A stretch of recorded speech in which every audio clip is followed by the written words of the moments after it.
Masturbacja to naturalne zachowanie seksualne człowieka.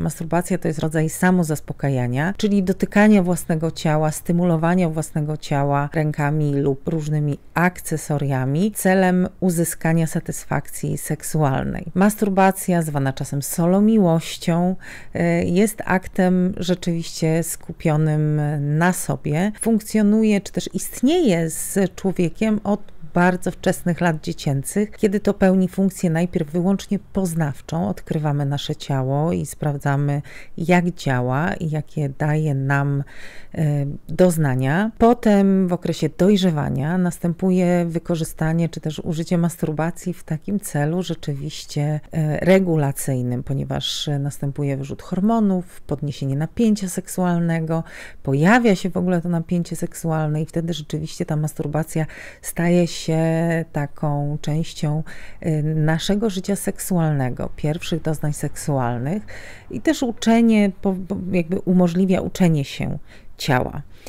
W późniejszych latach, kiedy już jesteśmy dorośli, masturbacja zdecydowanie po pierwsze pełni funkcję regulacyjną, czyli możemy rzeczywiście regulować zbyt intensywne libido, możemy w każdej chwili, kiedy tylko mamy ochotę, wyzwalać to napięcie seksualne w najlepszym towarzystwie, prawda, we własnym.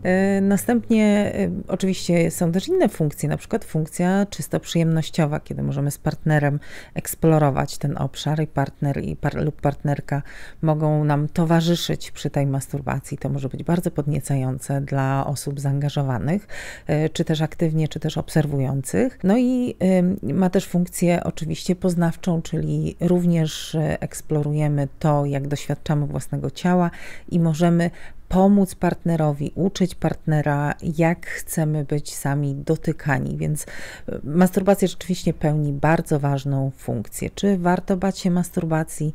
Nie warto, jeśli nie przeszkadza nam w funkcjonowaniu, jeśli tylko wzbogaca nasze życie seksualne, jeśli czujemy się szczęśliwi masturbując się i nie mamy żadnego poczucia winy czy lęku związanego z masturbacją, nie powinniśmy się tego absolutnie bać.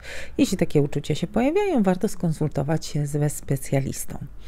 Do masturbacji najchętniej na początku powinniśmy używać dłoni, rąk, palców, żeby po prostu lepiej się poznać. Natomiast czasem możemy też włączyć bardzo ekscytujące akcesoria. Masturbacja ma też wiele zalet zdrowotnych. Ona pozwala nam rzeczywiście uwalniać napięcie seksualne, regulować je, podnosić poziom serotoniny, dopaminy, więc jeśli nie mamy możliwości uprawiania seksu z osobą, która jest dla nas bezpieczna, życzliwa i z którą fajnie się uprawia seks, warto sięgnąć po masturbację właśnie.